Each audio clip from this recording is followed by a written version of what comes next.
Bom dia, alunos. Estamos reiniciando mais uma etapa dos nossos estudos e hoje nós vamos começar falando, ou seja, nesse terceiro bimestre, né, a gente vai estar iniciando falando sobre o grupo dos vertebrados. Então, como a gente já, em outras aulas, a gente já falava sobre o grupo dos invertebrados, então a gente falava assim de seres que têm essa ausência de ossos, ausência da coluna vertebral. A partir de hoje, a gente vai estar abordando esses seres que apresentam a coluna vertebral, ok? Então, esse grupo dos vertebrados, ele é dividido em aves, répteis, anfíbios, peixe e os mamíferos. Nós vamos estar abordando cada grupo desse de acordo com suas características, tá? Então, quando se fala de aves, a gente vai estudar exclusivamente o grupo das aves, o grupo dos anfíbios, dos mamíferos, dos répteis. E hoje, em especial, nós vamos estar abordando o grupo dos peixes. Então, esse grupo dos peixes também, ele é um grupo bastante extenso, mas nós vamos estar, sim, falando gradativamente sobre cada característica, cada grupo dos peixes apresentado aí na nossa aula, tá? Então, vamos lá. Vamos falar aí dessas características. Eles são animais exclusivamente aquáticos, ou seja, quando nós dizemos que são aquáticos, são que eles dependem exclusivamente da água para sobreviver, tá? Possuem nadadeiras. Essas nadadeiras, ela tem a finalidade de locomoção, tá? O peixe, no caso, ele vai se locomover através das suas nadadeiras. Respiram por brânquias. Logo mais eu estarei mostrando, no próximo slide, eu estarei mostrando para vocês a estrutura das brânquias, tá? São divididos em peixes ósseos e peixes cartilaginosos, como nós vamos estar observando aí na classificação desses seres, ou seja, do grupo dos peixes, tá? Então, quando nós falamos em peixes cartilaginosos, eles são constituídos totalmente por cartilagem, tá? Quando nós falamos em cartilagem, vamos lembrar que a estrutura não é tão dura quanto o osso, tá? Então, ele tem toda essa estrutura, ou seja, característica do osso, mas ele é, digamos assim, é um osso que você consegue, digamos, como é que eu poderia colocar para vocês? Deixa eu ver uma palavrinha aqui para a gente poder esclarecer melhor, tá? Você consegue dobrar esse osso, tá? Mais ou menos isso. Então, eu vou estar mostrando mais à frente para vocês. Os peixes ósseos, eles são constituídos basicamente por osso, tá? Então, no caso, os cartilaginosos apresentam cartilagem. Um exemplo que eu poderia dar de cartilagem para vocês digamos assim, a ponta do nariz, ela é uma cartilagem. Você percebe assim que é um osso mole, né, que você consegue dobrar. Também a orelha, nós temos cartilagem. Então, o osso dos peixes cartilaginosos, ou seja, a cartilagem dos peixes cartilaginosos, são mais ou menos nessa estrutura, tá? Outra característica que nós podemos colocar para vocês com relação ainda à classificação dos peixes, que as brânquias, eles apresentam brânquia, no caso, os cartilaginosos,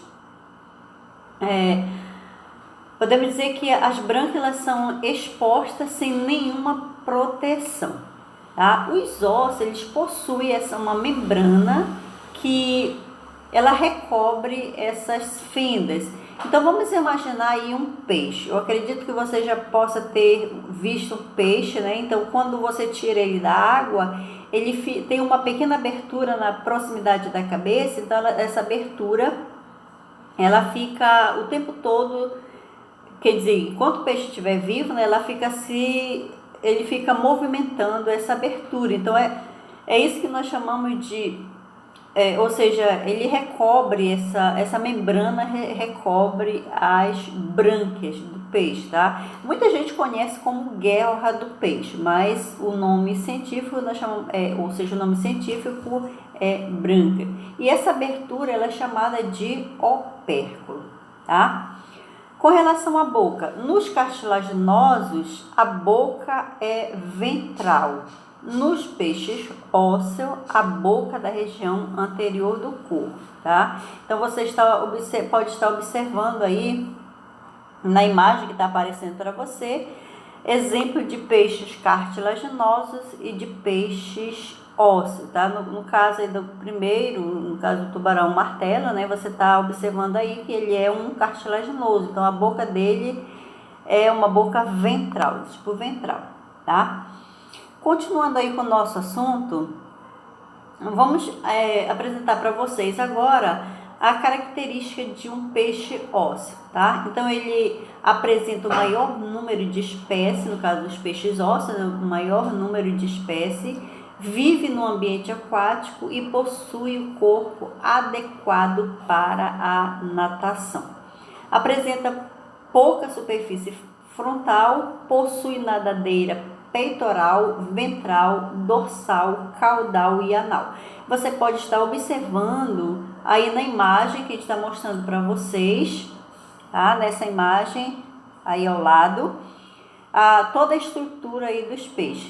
Mas vocês podem também estar acompanhando o módulo 3 de vocês. Então, todos esses exemplos que eu estou colocando para vocês, tem lá no livro de vocês, beleza?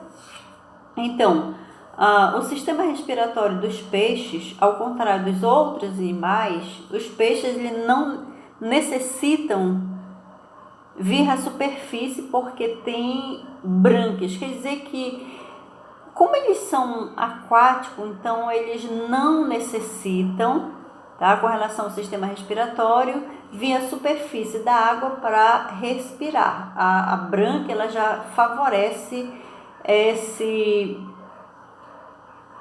trabalho aí, ou seja, na questão da oxigenação, ok? Lembrando que o peixe, você vai observar, ele apresenta uma linha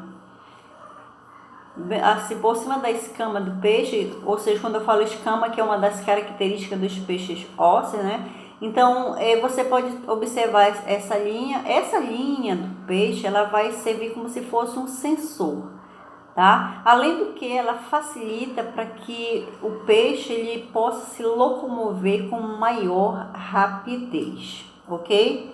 Vamos falar um pouquinho sobre a circulação e a respiração dos peixes. Então, nós vamos dizer assim, que os peixes, eles apresentam o coração, um átrio e um ventrículo, tá? Com relação à respiração...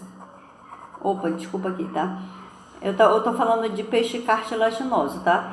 Com relação aos peixes osteictis, ou no caso dos peixes ósseos, o coração comum ao átrio, ou seja, ele apresenta um coração com átrio e um ventrículo, ou seja, apresenta aí duas cavidades, tá?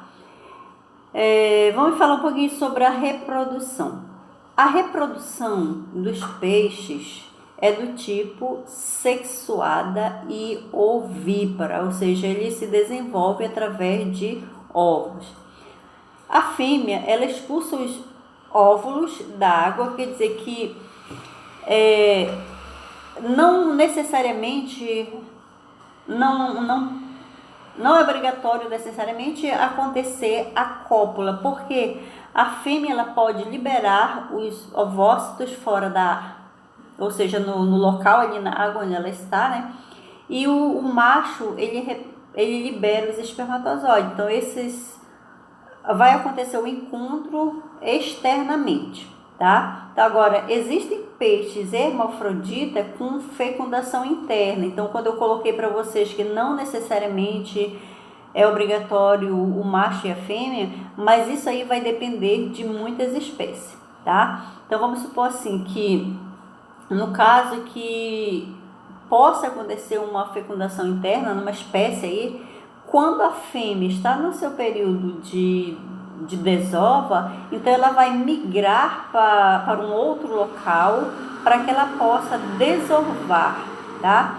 É interessante assim que tem várias curiosidades sobre os peixes. Aqui na nossa região amazônica nós temos o tucunaré, que quando os filhotes do tucunaré, eles eclodem, no caso o ovo ele eclode, né, que sai aquelas larvas do peixe, a mãe ali, no caso a fêmea, ela fica o tempo todo ao redor daquelas larvas, tá?